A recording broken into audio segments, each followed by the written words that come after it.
Bismillahirrahmanirrahim. Assalamualaikum warahmatullahi wabarakatuh. Waalaikumsalam warahmatullahi wabarakatuh. Oke, kakak ucapkan terima kasih dan selamat datang kepada teman-teman sekalian yang telah berhadir pada hari ini, yaitu kita akan melaksanakan konseling kelompok. Sebelum kita mulai proses konseling kelompok, Kak mau tanya dulu nih, dari teman-teman ada yang pernah ikutan konseling kelompok? Belum. Atau pernah nggak dengar kata konseling kelompok? Pernah. Kalau buat konseling kelompok pernah. Kalau misalnya ngikutin belum. Belum. Oke.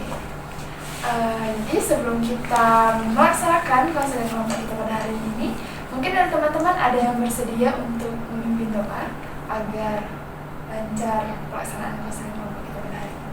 Oke, silakan pada kakak. Baik teman-teman, sebelum kita memulai kegiatan kita awali dengan berdoa. Jadi berdoa dimulai.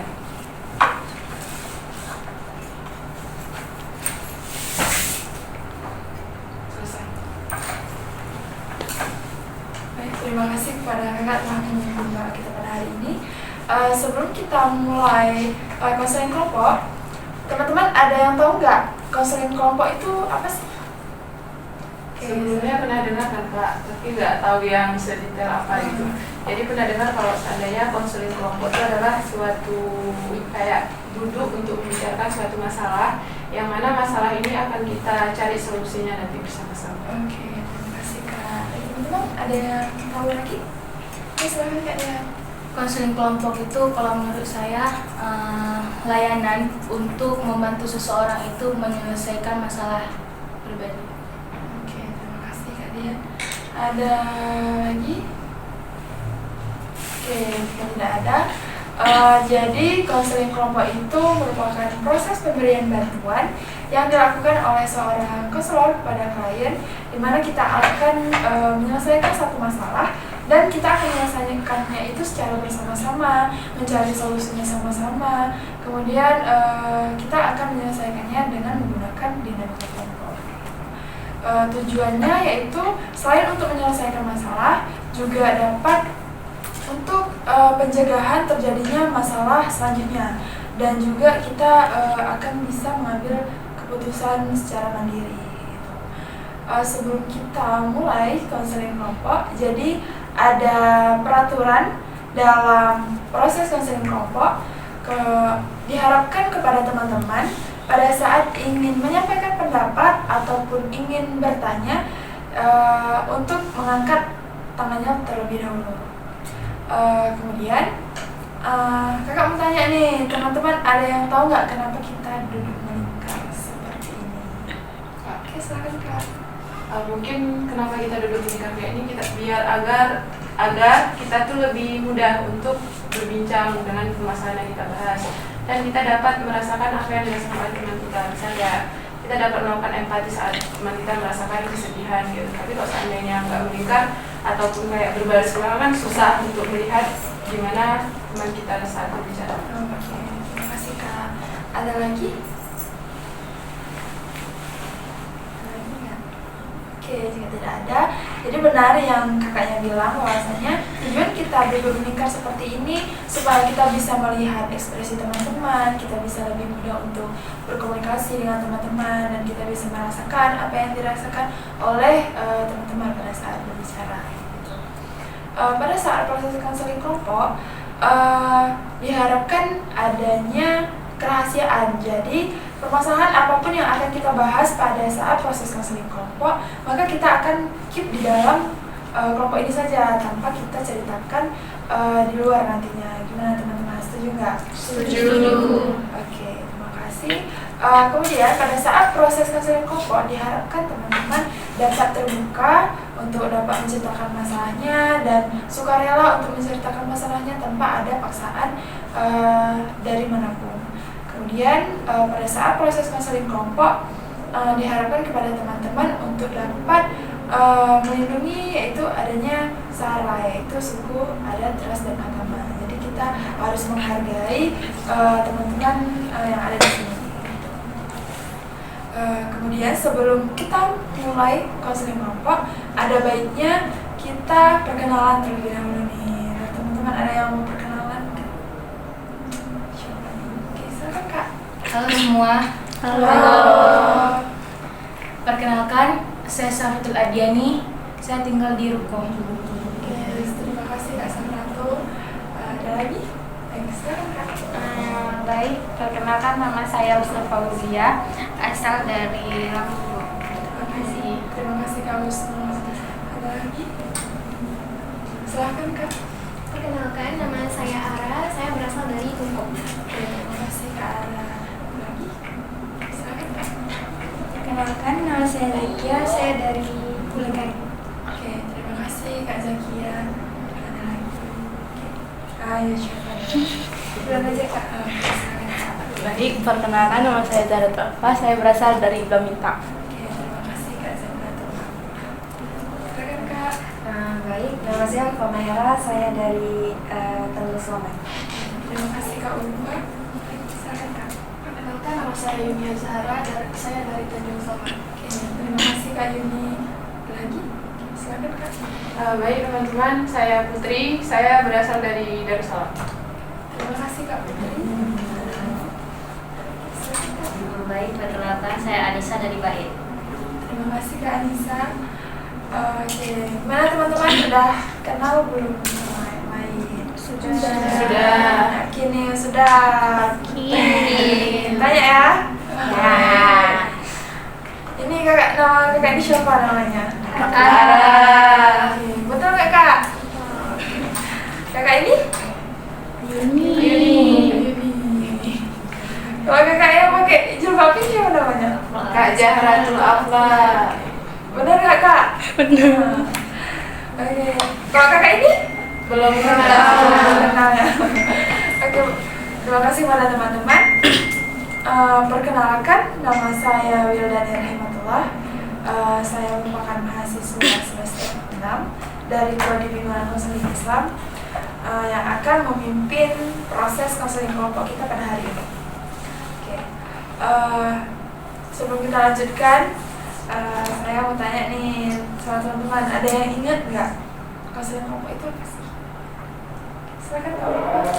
Baik, terima kasih. Jadi, konseling kelompok itu adalah proses pemberian bantuan yang dilakukan oleh seorang ahli atau juga disebut dengan konselor yang dilakukan secara berkelompok dengan memanfaatkan dinamika kelompok. Terima kasih Kak Ulfa. Ada lagi? Silakan Kak. Konseling kelompok adalah suatu layanan konseling yang dilakukan oleh seorang ahli atau konselor kepada seseorang yang bermasalah atau klien dengan memanfaatkan dinamika kelompok, di mana di sini kita akan membahas suatu topik yang mungkin relatable dengan semua masalah yang ada di kita semua. Oke, terima kasih Kak Afra. Kita break dulu ya. Karena azan.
Oke, kita akan lanjutkan konseling kelompok kita.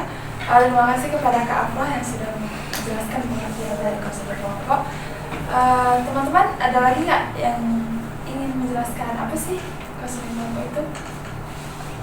Oke, silakan Kak Nadia. Konseling kelompok adalah layanan yang disediakan oleh seorang konselor untuk menyelesaikan permasalahan yang dialami oleh satu atau dua orang klien, di mana di situ menggunakan dinamika dari kelompok. Oke, terima kasih Kak Zakia. Ada lagi? Oke, silakan Kak Usul. Terima kasih. Konseling kelompok menurut saya itu proses pemberian bantuan yang diberikan oleh seorang yang ahli kepada beberapa orang yang membutuhkan untuk menyelesaikan masalah dengan menggunakan dinamika kelompok. Terima kasih. Terima kasih Kak Usnul. Silakan Kak. Jadi yang seperti yang sudah dijelaskan Kak Bida tadi, bahwa konseling kelompok ini adalah suatu layanan yang mana diberikan oleh seorang konselor terhadap suatu kelompok, di mana nanti di dalam kelompok ini kita akan membicarakan tentang permasalahan yang sedang dialami dari kelompok tersebut, yang bertujuan untuk mencari solusi untuk masalah yang sedang dialami dari individu yang ada di kelompok. Oke, terima kasih Kak Putri. Ada lagi nggak? Oke, jika tidak ada, maka sebelum kita masuk ke proses konseling kelompok, dari teman-teman nih, ada yang mau menceritakan nggak masalahnya? Siapa nih yang mau ceritain masalahnya? Silakan Kak. Jadi kan Kak, saya tuh punya masalah di mana masalah saya tuh nggak bisa mengatur pola makan. Nah, jadi suatu saat saya tuh ada sakit, yaitu sakit lambung. Nah, jadi dari permasalahan itu saya ingin sekali bisa cara mengatur pola makan itu seperti apa. Oke, jadi permasalahan Kak Ara tuh susah mengatur pola makan ya. Terima kasih Kak Ara. Ada lagi? Silakan Kak Putri. Jadi kan saya tuh punya tingkat kepercayaan diri yang rendah. Contohnya tuh saat presentasi di dalam kelas ataupun di depan teman-teman, saya sangat merasa gugup jika lagi presentasi, yang mengakibatkan saya tidak fokus dan penyampaian materi yang tidak maksimal. Oke, jadi masalah Kak Putri ini kurang percaya diri ya. Oke, terima kasih Kak Putri. Lagi. Silakan Kak Sabati. Permasalahan saya itu insecure ya. Jadi kalau misalkan ada teman yang kayak di presentasi tadi, kayak dia lebih bagus dalam public speakingnya, dalam penyampaian dia buat teman-teman lain itu cepat paham gitu.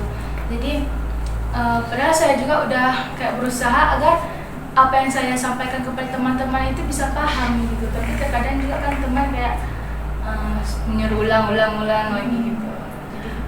Oke, jadi permasalahan Kak Dian nih secure ya. Terima kasih Kak Dian. Ada lagi? Silakan Kak Zaki. Jadi gini Kak, permasalahan yang sedang saya alami ini, saya sepertinya mengalami kecemasan yang berlebihan. Misal kayak dapat berita nih, dapat info, mungkin belum tentu benar, tapi saya udah cemas. Oke, jadi Kak Zakia tuh sering cemas ya. Terima kasih Kak Zakia. Lagi, silakan Kak Wisnu. Terima kasih. Permasalahan yang sering saya alami itu takut dalam mengambil keputusan. Kayak misalnya takut nanti kalau keputusan yang saya ambil itu salah. Oke, jadi permasalahan Kak Wisnu tuh takut untuk mengambil keputusan ya. Oke, terima kasih Kak Wisnu. Ada lagi? Silakan Kak Wisnu. Kalau dari saya sendiri permasalahan itu, saya orangnya kayak lebih gak enakan gitu Kak. Jadi kalau misalnya orang suruh gitu, saya main nih, padahal kita nggak sanggup gitu kan, nggak mampu, tapi yaudah ya boleh langsung gitu. Jadi permasalahan Kak Wisnu nih, people please ya. Iya. Oke, nggak enakan sama orang lainnya. Terima kasih Kak Ulfa. Ada lagi? Ayo, siapa nih? Silakan. Jadi permasalahan saya di sini tuh kayak masih kurang percaya sama diri sendiri, kayak mau melakukan sesuatu padahal sebelumnya kayak ini pasti bisa kayak gitu, tapi pas sudah mau ngelakuin ini bisa nggak ya gitu, masih kayak ragu-ragu sama kemampuan yang ada di diri sendiri kayak gitu. Oke, berarti permasalahan Anissa nih juga kurang percaya diri sama diri sendiri ya, kurang yakin sama diri sendiri. Terima kasih Anissa. Silakan Kak. Permasalahan saya ini dalam manajemen waktu yang kurang. Nah gini kan, kalau misalnya dikasih tugas sama dosen nggak langsung kerjain, malah nanti pas sudah dekat hari udah buru-buru buatnya, nggak fokus, terus bisa jadi kan yang kita kerjain nggak semaksimal yang mungkin bisa kita kerjain kalau waktunya lebih luang.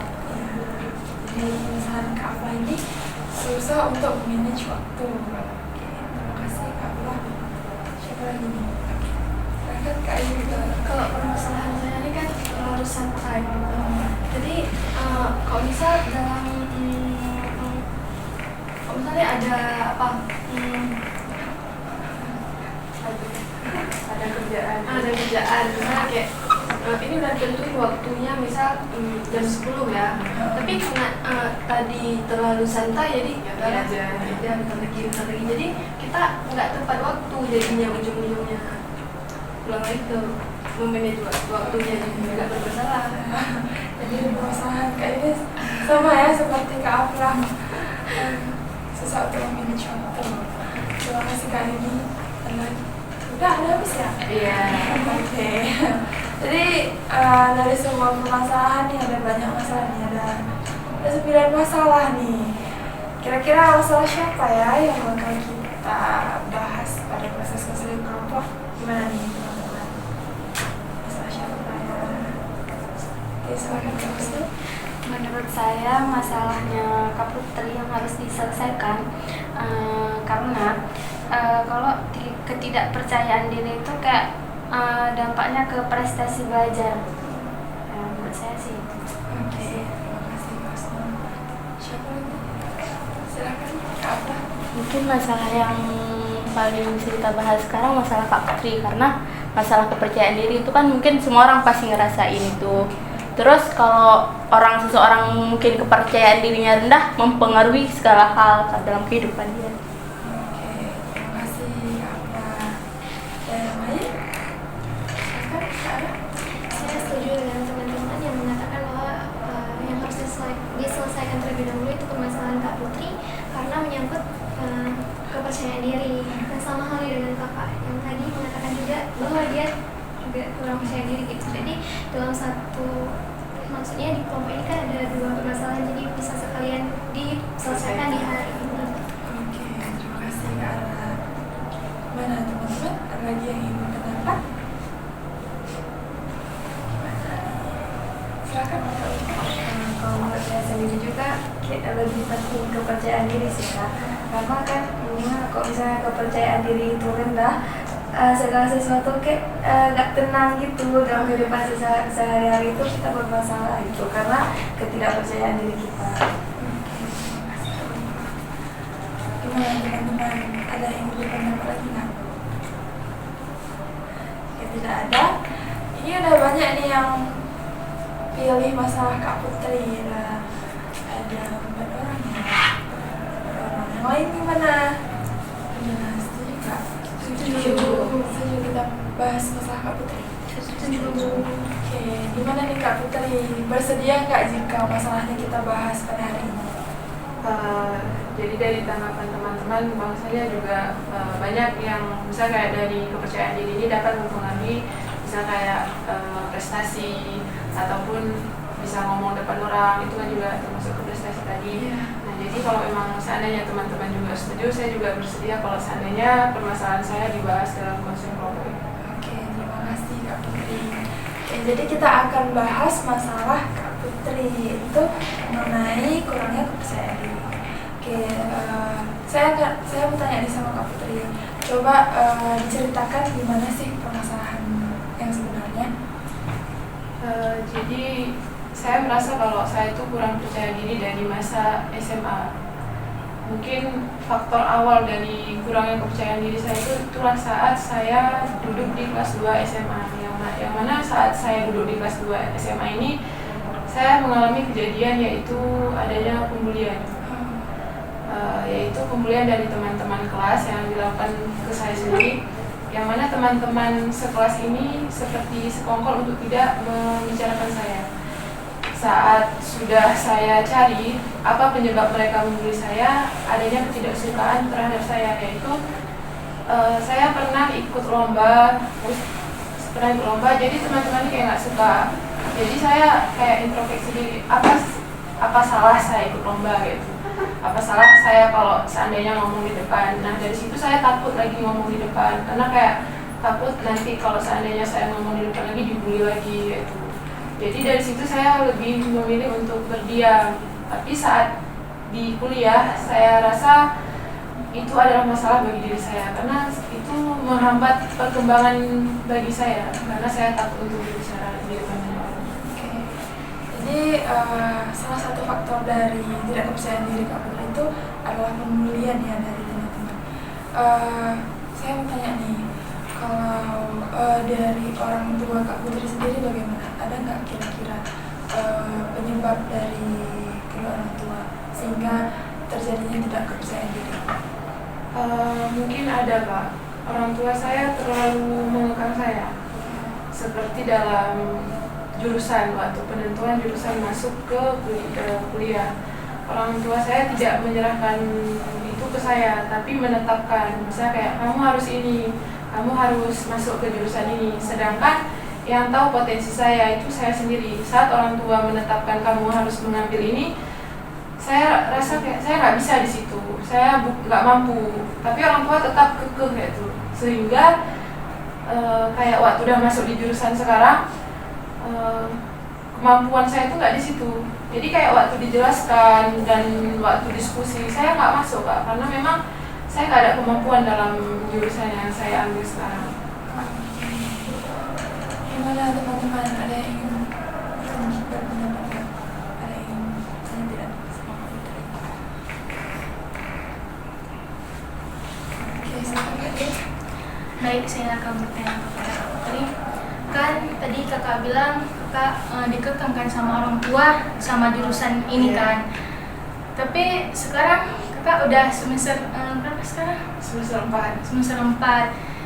Nah di saat kakak pertama masuk tuh kan berarti kan kakak udah gak suka kan, mau kayak belajar pun kayak apa sih ini gitu kan. Nah sekarang kayak mana kakak bisa sampai di sini, bisa sampai. Kan ada anak terkadang dia yaudah nggak suka tapi dia tetap mau orang tuanya bilang kan harus di sini, tapi dia tetap tes tempat yang dia suka gitu. Tapi kakak kan masih di sini ya, kayak mana caranya kakak masih bisa bertahan di tempat yang kakak nggak suka? Jadi usaha yang saya lakukan untuk bisa bertahan sampai saat ini tuh mungkin dengan belajar yang lebih ekstra. karena dari awal kan saya juga nggak bisa nih. Mungkin kayak teman-teman tuh kan dengan mudah bisa menerima materi karena memang mereka ada dasarnya. Jadi kalau saya harus mempelajari dasarnya lagi, jadi kayak double mempelajari yang sekarang dipelajari juga, dasarnya juga dipelajari. Nah yang itu juga kayak membuat saya tuh lebih stres kayak tekanan dalam diri. Kalau yang dijalanin sekarang tuh bukan keinginan sendiri, jadi kayak bisa nggak ya, walaupun dijalanin terus kan sekarang banyak nih teman-teman juga nggak apa-apa lah jalanin aja, tapi mungkin itu juga menyebabkan beberapa faktor kayak tadi saya ada kurang kepercayaan diri. Tapi juga saya nanti ada kayak kecemasan, saya bisa nggak ya di kelas waktu presentasi, saya bisa nggak ya nanti ngejelasin, karena emang udah nggak suka. Tapi kalau seandainya kita suka dalam suatu kegiatan yang kita lakukan, pasti kayak masuk aja, kayak kita jalanin masuk, dia seiring gitu. Tapi kalau kita suka, kayak membal kayak itu ilmunya. Mana teman-teman, ada nggak yang ingin berpendapat?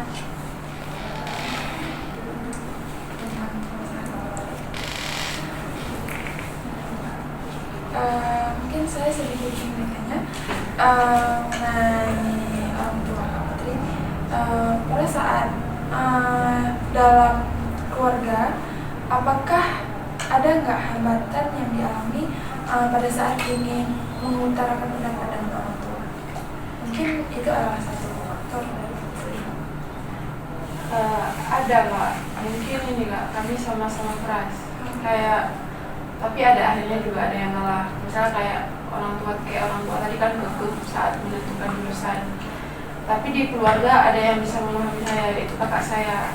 Kakak saya sering membela saya, misalnya kayak lebih menerima pendapat saya. Nggak kayak orang tua tuh bukan nggak nerima Kak, tapi dia ada bahasanya orang tua lebih tahu yang terbaik untuk anaknya. Tetapi saya kayak mau ngebantah di satu sisi orang tua gitu Kak. Dengan kuliah satu lagi, yang biayain kuliah kan orang tua.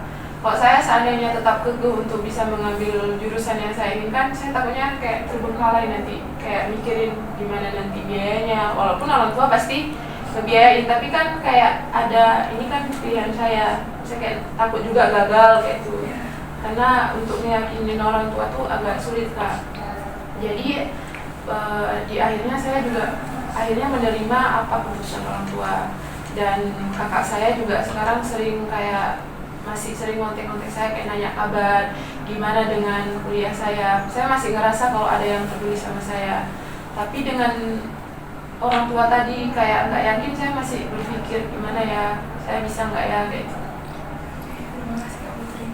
Mana nih teman-teman, ada yang ingin berpendapat?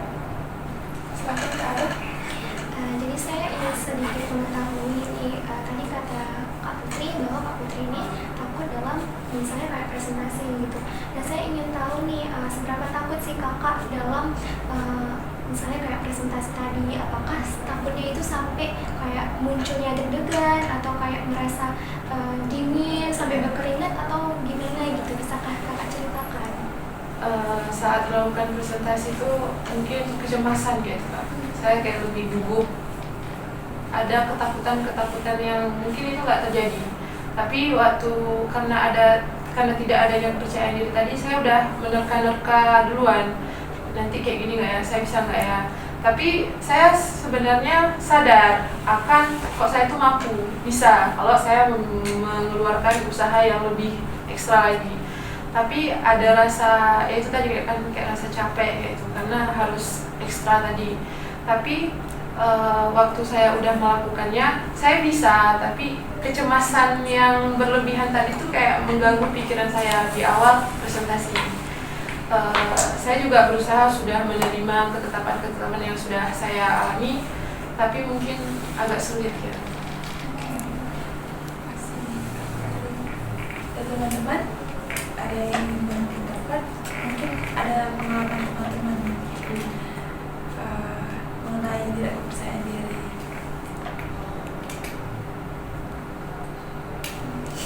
Oke, silakan. Jadi ada pengalaman saya sedikit, dimana saya itu merasa bahwa saya itu nggak mampu. Tapi sebenarnya saya yakin bahwa saya mampu, tapi saya takut dinilai oleh orang lain bahwa saya itu nggak mampu gitu. Nah, jadi dalam saya menghadapi permasalahan tersebut, saya melawan rasa tidak kepercayaan diri itu untuk terus melakukannya, walaupun mungkin itu salah ya, tapi kita mencoba aja gitu supaya kita maksudnya kita menumbuhkan dalam diri kita itu bahwa kita bisa gitu. Jangan menghiraukan ataupun hilangkan pikiran-pikiran di mana kita itu kayak misalnya kayak dibenci orang ataupun kayak orang meremehkan kita gitu, sehingga kita bisa tuh menjalani apa yang kita inginkan tadi. Teman-teman yang lain ada? Silakan Kak Ini. Sejauh ini yang kita lakukan itu ya, kayak misalnya kayak presentasi nih, biar pas presentasinya nggak gugup ya ada saya. Jadi ada usaha nih Kak ya.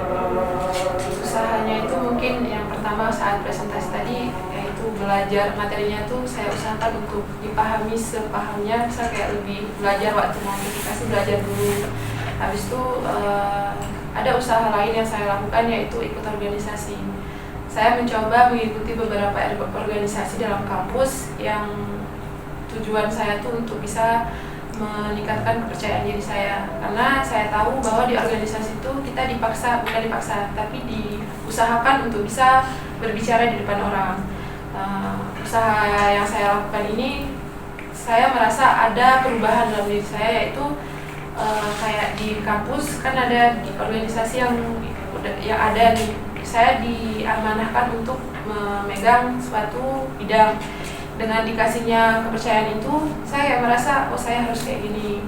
Saya dikasih kepercayaan ini. Dan waktu ada kegiatan-kegiatan yang diadakan organisasi ini kan kita ada ngomong kayak itu. Itu juga mengasah saya untuk bisa ngomong depan orang. Itu kalau untuk berbicara depan orangnya, usaha saya yaitu ikut organisasi gitu. Tapi kalau di presentasi di depan banyak orang tadi, untuk presentasi saya lebih untuk belajarnya, untuk memahami materinya agar saya bisa menyampaikan materi tersebut. Dari teman-teman ada yang ingin berpendapat lagi? Oke, silakan Kak Zakir. Gini nih pertanyaan ya, seberapa berefek saat presentasi kakak tidak mempersiapkan materi terlebih dahulu, maksudnya kayak kakak malamnya nggak belajar gitu, sama kakak belajar mempersiapkan materi, seberapa berefek kepercayaan diri kakak di situ? Jadi kalau seandainya saya tidak mempersiapkan materi saat mau presentasi, kan saya tahu kalau kepercayaan diri saya itu rendah, saya nggak tinggi seperti teman-teman dalam kelas.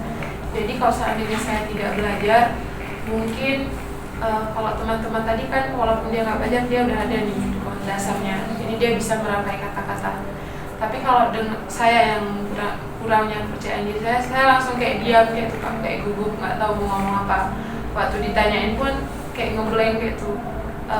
Saat ada pertanyaan, saya lebih merasa kalau pertanyaan itu beban, sehingga jawabannya saya berikan tuh nggak masuk ke orang tuh. Nah, jadi itu kayak tambah beban lagi waktu selesai presentasi. Ini jawaban saya tadi aneh nggak ya, diterima nggak ya? Karena kan teman-teman yang kayak terima-terima aja, mungkin untuk menjaga mental saya atau perasaan saya, jadi dia terima-terima aja. Tapi kepikiran lagi setelah presentasi, jawaban tadi bagus nggak ya? Tapi kalau seandainya saya belajar, saya tahu jawabannya, itu kayak meningkatkan kepercayaan diri saya sedikit gitu Kak. Dia lebih meningkat lagi kepercayaan dirinya setelah saya bisa menjawab pertanyaan tersebut. Jadi ada perbedaannya gitu Kak. Lebih memudahkan saya untuk presentasi.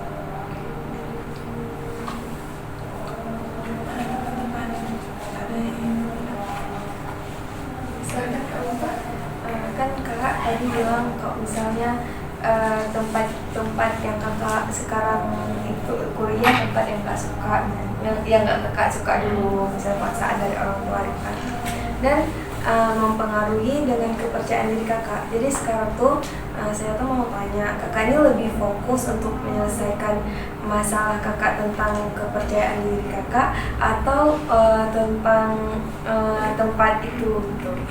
Atau kalau misalnya sekarang saya udah, misalnya kakak gini, saya udah untuk sekarang saya udah menerima apapun keputusan gitu. Kalau penetapan jurusan tadi itu kan adalah dampak dari penyebab tidak kepercayaan diri saya tadi, kayak orang tua tuh tidak percaya sama saya dengan kemampuan saya, kayak lebih menetapkan jurusan yang cocok tuh itu. Jadi kan saya ngerasa apa saya ini ya pantas nggak ya di jurusan ini, karena itu adalah orang tua nih yang tetapin, bukan jurusan yang saya inginkan. Tapi dengan berjalannya waktu, untuk apa saya sesali hal-hal yang seperti itu.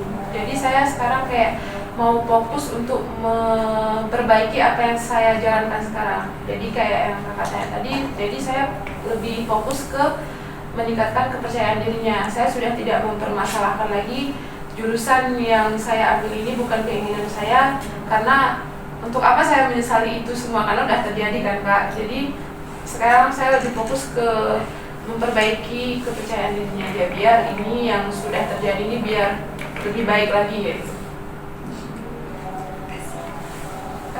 Saya mau tanya nih sama Kak Putri, kira-kira dari orang tua Kak Putri sendiri ada nggak kasih dukungan atau motivasi gitu, waktu perkuliahan ataupun ada kegiatan apa gitu? Ada nggak, dukungan tuh diberikan kepada saya dari orang tua. Misalnya kayak orang tua tuh kayak nilai, contohnya kan Kak, waktu nilai akhir orang tua tuh selalu menanyakan bagaimana nilai akhir. Tapi alhamdulillahnya nilai akhir saya itu lumayan bagus. Jadi karena saat menjalankan ini saya nggak pasrah kayak itu Kak, kayak adalah kalau jelek pun lah ya udah gitu, nggak mau juga Kak, karena takut mengecewakan. Walaupun ini paksaan, saya tetap mengusahakan untuk mendapatkan nilai yang baik.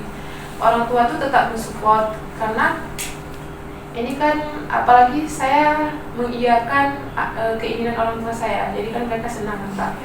Walaupun saya menjalankannya itu dengan rasa berat dan terpaksa, tapi dengan melihat orang tua saya senang waktu saya mengiyakan kalau saya mau mengambil jurusan ini tuh saya kayak senang juga.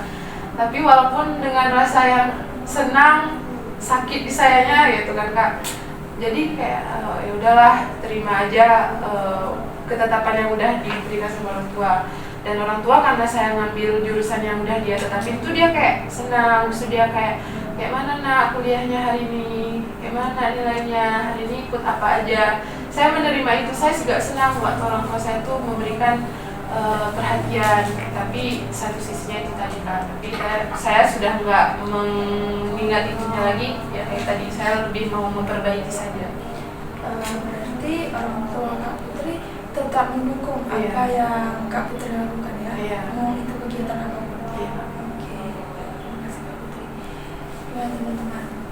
Ada? Oke, silakan Kak Zakia. Tadi kan Kak ada menyinggung kalau misal kepercayaan diri Kakak tuh tidak percaya diri pas kelas 2 SMA. Berarti lingkungan Kakak nggak mendukung Kakak karena pembelian. Gimana, kan Kakak ini posisi sekarang Kakak kuliah. Gimana lingkungan Kakak sekarang? Apakah orang tua mendukung atau gimana? Nah, alhamdulillahnya itu, walaupun dari kelas 2 saya sudah merasakan kepercayaan diri kurang, saya mendapatkan teman-teman di kuliahan itu yang sangat mendukung untuk memperbaiki kepercayaan diri saya.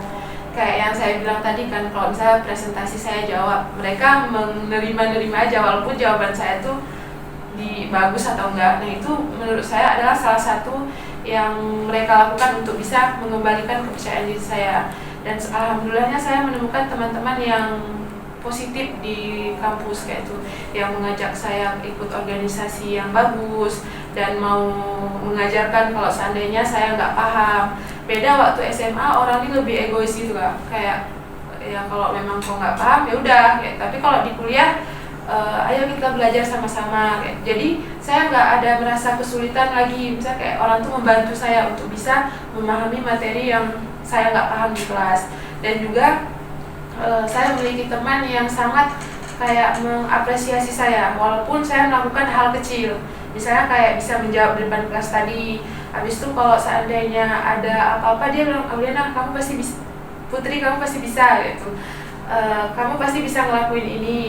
Dan dia tuh kayak walaupun saya sendiri nggak yakin, tapi dia selalu mendorong saya untuk tetap kamu harus yakin, kamu harus yakin. Nah itu menurut saya adalah satu kayak pemberian yang bisa meningkatkan kepercayaan diri saya walaupun tidak langsung meningkat, tapi sedikit-sedikit saya lebih percaya diri.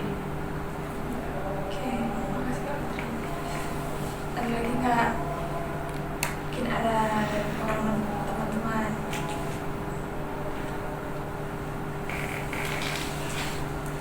Ayo dong.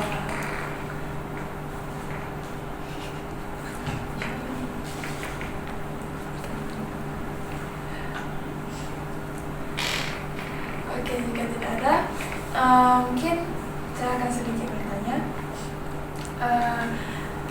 Jika berarti dari Kak Putri sendiri, kalau dari teman-teman ada dorongan kan untuk bisa menyampaikan pendapat. Pernah nggak coba ini apa? Kan kita misalnya ingin menyampaikan pendapat ataupun ingin bertanya kayak gitu. Dari teman-teman Kak Putri gimana? Mereka ada kayak ya udah tanya kayak gitu. Pernah nggak? Ada nggak? Itulah kayak saya bilang tadi, kalau teman saya itu sangat mensupport saya. Jadi saya kan misal ada orang presentasikan, misal contoh kalau saya mau bertanya, saya harus minta dulu pendapat kawan saya gitu. Terus kawan saya tuh bilang, kamu tuh sebenarnya udah bisa, tapi kamu aja yang masih takut kayak gitu. Tuh dia langsung kayak bisa, bagus tuh pertanyaannya, sampaikan terus kayak gitu. Jadi saya kayak ngerasa, oh teman saya ini mendukung, oh saya tuh bisa kayak gitu. Walaupun saya harus bertanya kepada teman saya dulu, dan teman saya ini pun kalau seandainya untuk jawaban, jawab kayak gitu, jawab Put, nanti pasti kamu bisa jawab kayak gitu. Walaupun saya dalam diri saya nggak bisa, jawaban saya itu salah, tapi dengan adanya dukungan-dukungan kayak itu, saya jadi lebih mau belajar untuk bisa meyakinkan teman-teman saya juga. Karena kalau teman-teman saya yakin, jadi apa yang perlu saya takutin kalau teman-teman saya aja yakin kayak gitu. Tapi mungkin untuk proses melupakan itunya tuh agak sulit ya Kak. Oke, jadi dapat kita simpulin bahwasanya walaupun Kak Putri nggak percaya diri, tapi Kak Putri masih ada nih dukungan dari orang tua, masih ada dukungan dari teman-teman. Cuman karena memang dari diri sendiri aja yang kurang. Kak Putri pernah nggak coba ini, misalnya ingin mengutarakan pendapat ataupun ingin bertanya ataupun ingin berpresentasi, pernah nggak apa yang ingin diucapkan itu ditulis dulu nih di buku kayak gitu, terus di buku sehingga waktu ingin bertanya ataupun ingin berpendapat, Kak Putri bisa lebih kayak, oh aku bisa kok, aku bisa nih kayak gitu. Kalau menurut saya Kak Putri bisa coba cara itu untuk bisa latih nih kepercayaan diri Kak Putri, sehingga Kak Putri sendiri bisa lebih berkembang kayak gitu. Gimana Kak Putri? Iya Kak, saya juga mungkin melakukan hal itu juga kalau seandainya mau bertanya. Karena kan kalau seandainya udah mau bertanya tuh orang-orang pada tertuju ke yang bertanya kan Kak. Jadi kalau seandainya saya, kalau ada orang-orang langsung memperhatikan kayak langsung ngebilang kayak itu Kak. Tapi kalau seandainya itu juga usulan dari teman saya biar saya nggak ngeblank, jadi sebelum bertanya itu saya disuruh tulis dulu pertanyaannya. Jadi kalau seandainya saya nggak ingat, saya bisa langsung lihat ke bukunya. Jadi kalau mau bertanya itu saya tulis dulu di buku. Jadi kalau seandainya udah ditunjuk untuk saya bertanya, walaupun teman-teman fokus kepada saya itu, saya nggak lagi menghiraukan gitu, karena udah menjelaskan lagi, saya nggak takut gitu untuk hilang pertanyaannya. Karena itu kan suatu usaha yang dilakukan, bisa menulis dulu. Jadi waktu itu saya sampaikan dulu nih pertanyaannya. Kalau memang hilang, saya langsung lihat konsepnya. Jadi nggak yang membuat saya lagi overthinking. Kok seandainya saya mau bertanya, tapi pertanyaannya kan hilang ya. Terus tiba-tiba saya nggak jadi bertanya, kan jadi overthinking kan lagi Kak. Jadi itu adalah usaha yang teman saya juga sarankan untuk dilakukan untuk saya. Gimana teman-teman, ada saran lain Kak untuk Kak Putri? Silakan Kak Ara. Jadi dari pengalaman saya juga bahwa kalau mau meningkatkan kepercayaan diri itu bisa dengan mendengarkan podcast atau podcast di YouTube maupun di Spotify. Dimana setelah kita mendengarkan itu rasa semangat kita itu muncul, jadi kepercayaan diri kita juga meningkat gitu. Jadi setelah kita mendengarkan itu, kepercayaan kita meningkat.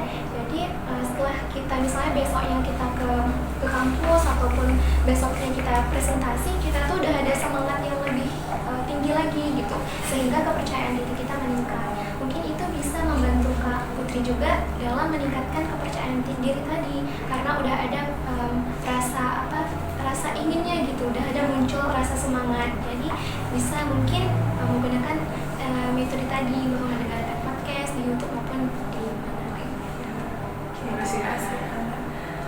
Ada lagi? Oke, dari teman-teman.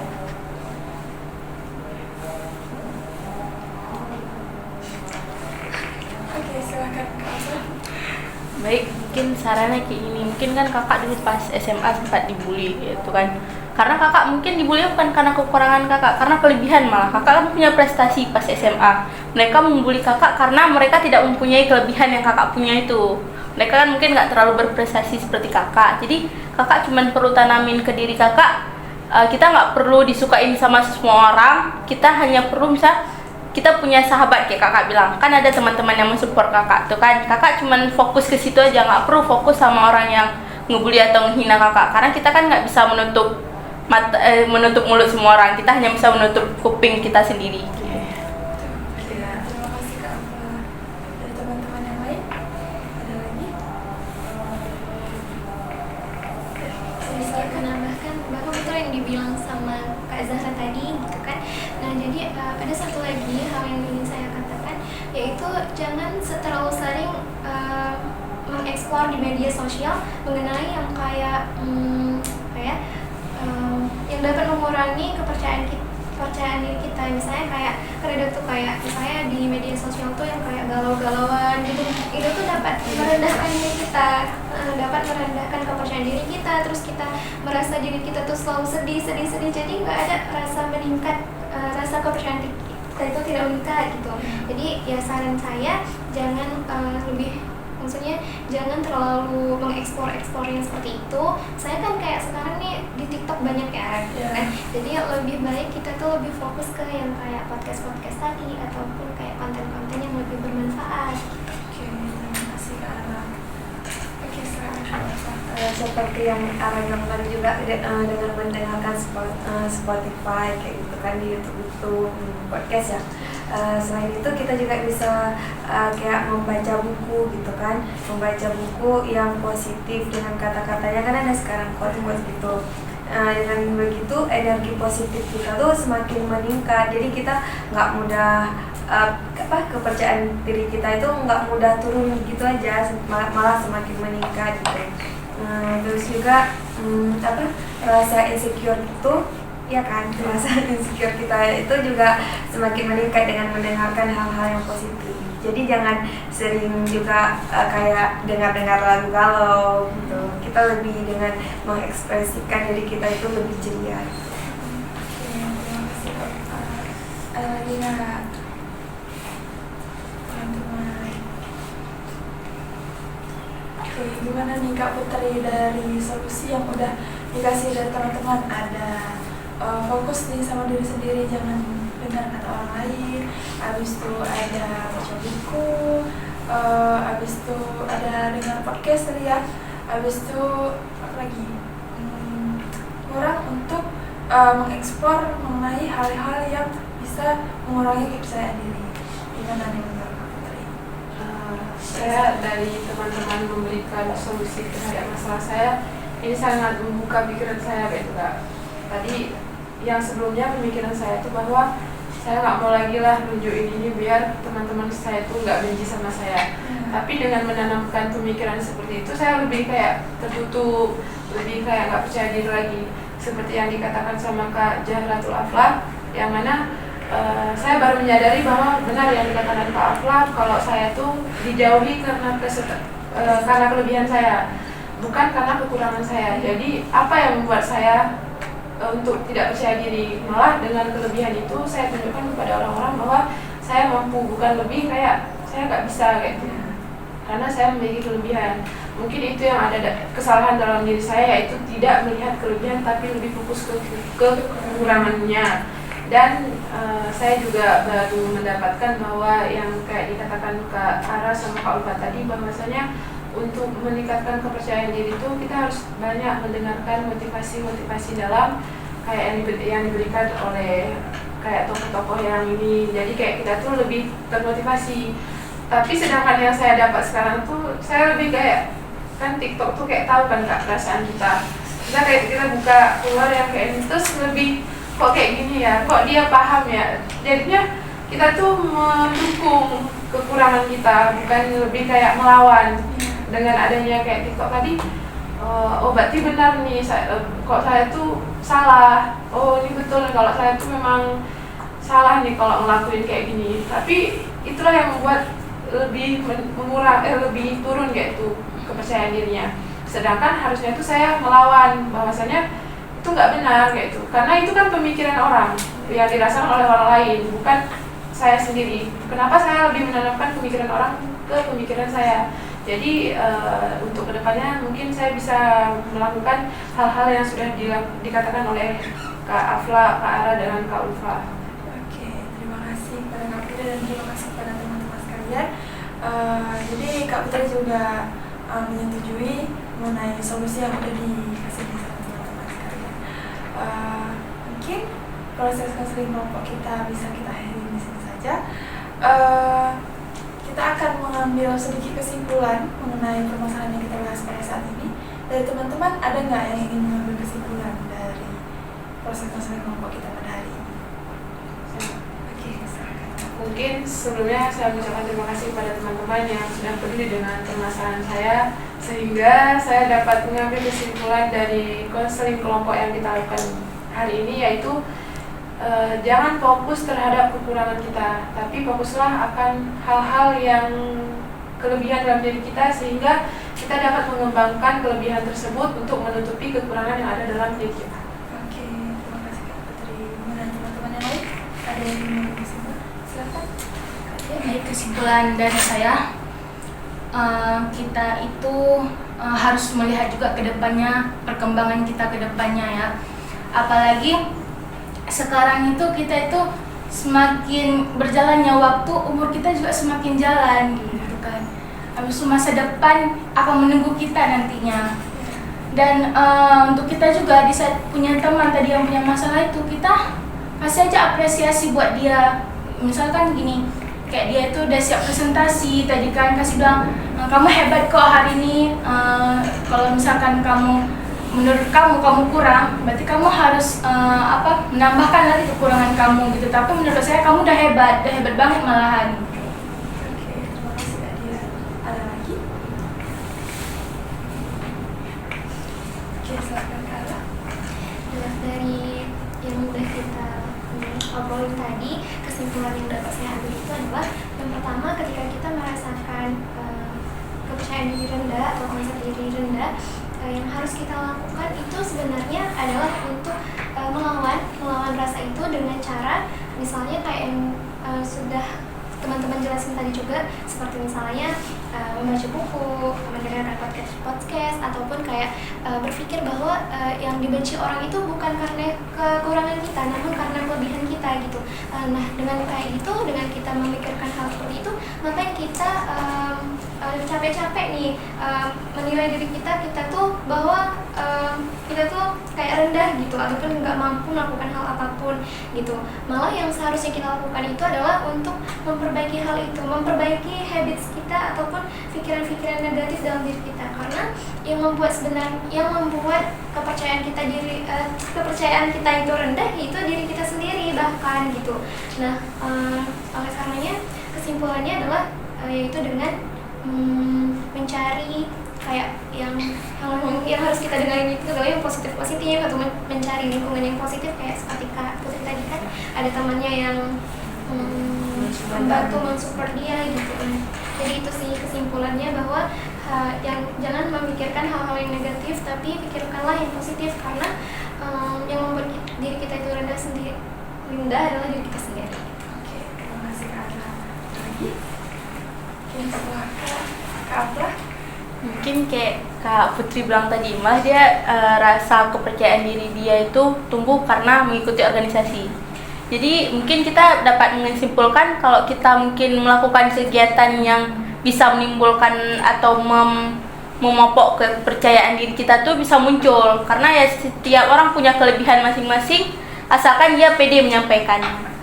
Terima kasih Baik, dari percakapan tadi atau sharing-sharing tadi. Baik, saya bisa menyimpulkan bahwa ketika kita udah ada dukungan emosi dari keluarga, habis itu lingkungan, maka itu dari kita sendirinya. Kita harus mendorong diri kita sendiri agar kita mau dari kita dulu. Karena kalau dilihat dari pengalaman kakak tadi kan lingkungan mendukung, keluarga pun mendukung. Jadi kita harus menyadari bahwa diri kita ini bisa. Oke, terima kasih Kak Zakia. Lagi?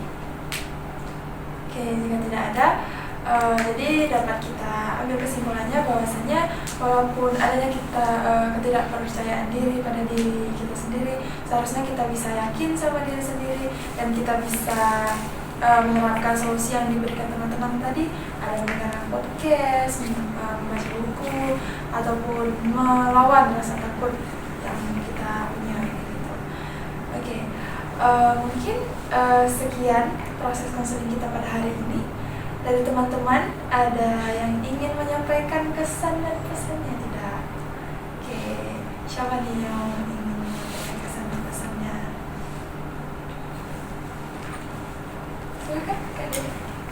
Jadi sambung aja ya Kak. Jadi pesan dan kesan saya hari ini, dengan kita duduk kelompok kayak gini, kita tahu permasalahan orang lain, terus kita bisa dengan kita tahu permasalahan orang lain juga, di saat kita memberikan arahan gitu kan, itu juga bisa membantu kita juga gitu. Kayak kan sebenarnya bukan dia aja yang punya masalah itu, sebenarnya kita juga ada, tapi kita tidak mengungkapkan saja gitu kan. Jadi situ juga kita bisa melihat kalau misalnya dengan kayak tadi kepercayaan diri kan, itu juga bisa membantu kita juga gitu. Kayak oh iya ya, sedangkan kakaknya tadi dia bisa melawan gitu kepercayaan diri dia, berarti kita juga bisa gitu. Jadi dengan kita duduk kayak gini itu bisa sharing sama-sama dan lebih mendapatkan ilmu lebih banyak lagi. Terima kasih Kak Dia. Ada lagi? Silakan Kak Wika. Jadi kesan saya ikut konseling kelompok ini sangat berkesan sih, sangat bermanfaat bagi saya. Karena dengan itu kita bisa menyuarakan suara kita, saran-saran untuk teman-teman kita yang sedang bermasalah dengan dirinya sendiri. Untuk pesannya, terutama sekali untuk Kak Putri, pesannya jangan pernah merasa sendiri. Di sini kita semua ada untuk Kak Putri, dan untuk di luar sana juga semoga kawan-kawan tidak pernah merasakan yang namanya kesendirian, kesepian. Semua orang mendukung kalian. Terima kasih Kak Wika. Ada lagi? Ayo, siapa di luar? Oke, Mungkin kesan dari bimbingan konseling kelompok ini sangat menyenangkan pastinya. Terus kita dapat mungkin masalah yang diselesaikan bukan hanya masalah Kak Putri di sini. Kita mungkin setiap orang pasti punya masalah ketidakpercayaan diri, itu dapat terselesaikan. Kemudian kalau pesannya, mungkin standar hidup kita jangan kita patokkan kepada FYP TikTok. Kita harus mendengar yang lebih positif dalam hidup kita, karena itu bisa memupuk pemikiran yang positif. Oke, terima kasih. Silakan Kak Putri.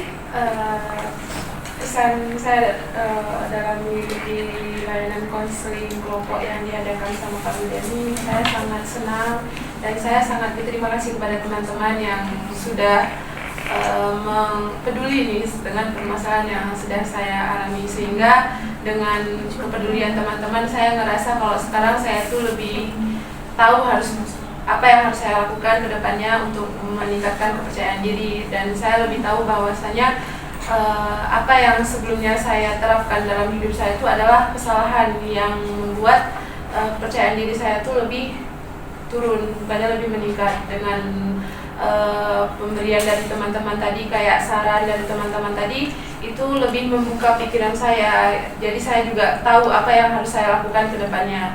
Pesannya, saya harap teman-teman juga lebih bisa meningkatkan kepercayaan diri dengan bersama-sama dengan apa yang sudah kita lakukan di sini. Kita udah tahu bagaimana caranya. Jadi saya pesannya teman-teman lebih bisa untuk berkembang, berprestasi ke depannya. Oke, terima kasih Pak Fitri. Ada lagi? Ingin menyampaikan kesan-kesannya? Silahkan. Mungkin kalau untuk kesannya bahwa kepercayaan diri itu sangat penting bagi kita, karena dengan adanya kepercayaan diri kita dapat mengcover semua kegiatan akan tercover dengan baik. Terus pesannya, kita harus yakin bahwa saat kita percaya dengan diri kita, maka semua kegiatan yang akan kita lakukan itu akan baik-baik saja. Oke, terima kasih Kak Zakia. Ada lagi? Oke, silakan Kak Ari. Jadi kesan yang saya dapat ambil dari pemilihan kelompok ini adalah yang pertama itu ternyata kalau misalnya kita mempunyai kepercayaan diri yang rendah itu dapat merugikan diri kita sendiri seperti itu. Terus juga dapat menghambat prestasi-prestasi kita gitu. Dan jadi pesannya itu adalah yuk kita sama-sama membenahi diri dengan memanfaatkan media sosial sekarang gitu. Untuk meningkatkan kepercayaan diri kita, terus memperbaiki diri kita lebih baik lagi dan berprestasi gitu. Oke, terima kasih Kak Ana. Ada lagi nggak? Oke, silakan Kak Usnul. Menurut saya, kesan dan pesannya hari ini adalah seseorang yang mempunyai rasa percaya diri yang lebih, ia merasa yakin dengan kemampuannya sendiri, sehingga dapat dilihat dari tingginya keberanian, hubungan sosial, tanggung jawab, serta harga dirinya. Rasa percaya diri ini memang sangat diperlukan dalam menjalani kehidupan sehari-hari. Terima kasih. Oke, terima kasih Kak Usnul. Ada lagi nggak? Oke, jika tidak ada, maka cukup sekian proses konseling kelompok kita pada hari ini. Mungkin kita akan mengatur di jadwal kontrak pertemuan lagi. Kira-kira kapan ya kita adakan lagi konseling kelompok? Jumat depan. Depan, mana teman-teman? Setuju. Oke, kita akan melakukan konseling kelompok pada Jumat depan. Oke, terima kasih kepada teman-teman yang telah berhadir pada hari ini, telah mengutarakan pendapatnya, sudah dapat memberikan solusi kepada Kak Putri.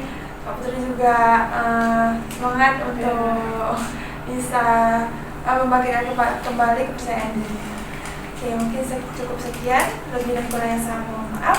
Assalamualaikum warahmatullahi wabarakatuh. Waalaikumsalam warahmatullahi wabarakatuh.